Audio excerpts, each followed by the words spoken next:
Salut et bienvenue dans cette vidéo où on va parler de la bâche horticole. J'ai reçu plein de critiques de gens. La bâche. Eh ben, je vais te dire une chose. C'est que chaque jardin est différent. Et si je te dis que je suis envahi par les graminées, tu vas pas me croire. Eh ben, regarde là, juste derrière moi.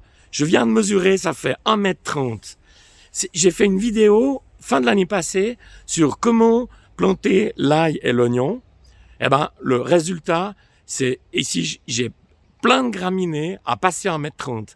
Donc, si je mets pas des bâches, il n'y a rien qui pousse dans mon jardin. Alors ça, c'est en réponse à toujours ces critiques malveillantes. Alors, c'est parti, on va voir les bâches horticoles de manière plus détaillée.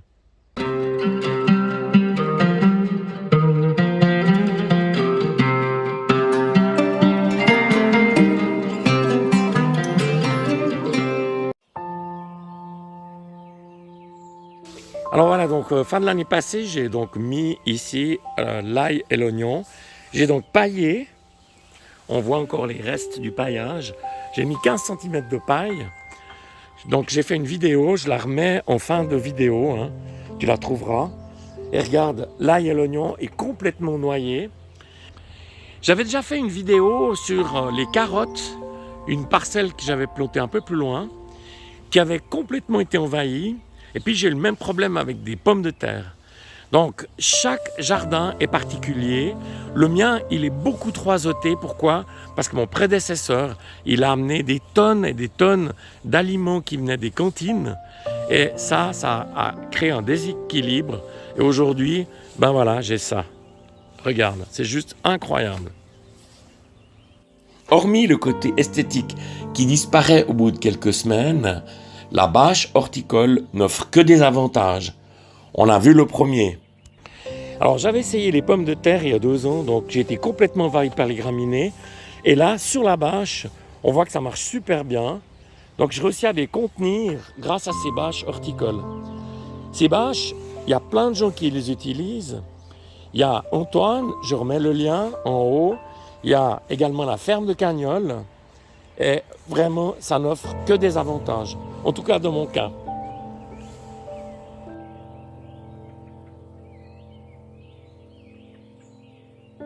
La couleur noire permet au sol de se réchauffer plus vite et par conséquence aux plantes de se développer plus rapidement.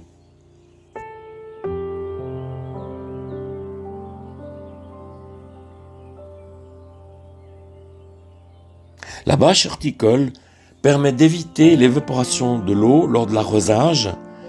Et avec cette solution, donc, on gagne en tout cas un arrosage sur 2. Et c'est pas négligeable. Le quatrième avantage, énormément apprécié par les maraîchers, c'est que tes fruits et légumes sont propres, pas besoin de les nettoyer.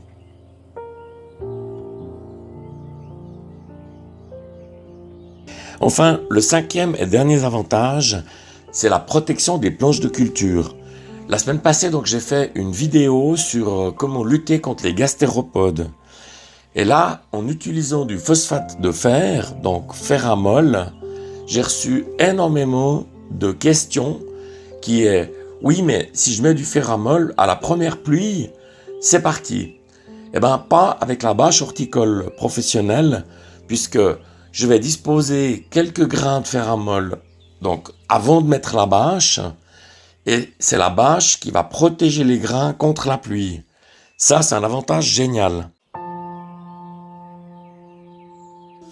Comme je l'ai dit en début de vidéo, chaque jardin a des conditions particulières. Alors, au lieu de ces jugements hâtifs, regarde ce qui peut être utile pour ton jardin. Donc, ma voisine, qui était au début absolument contre les bâches, elle a fini par en mettre à certains endroits et je la comprends tout à fait, et sans jugement, sans rien, en voyant juste les avantages. Voilà, j'espère que cette vidéo sur les bâches horticoles t'a plu.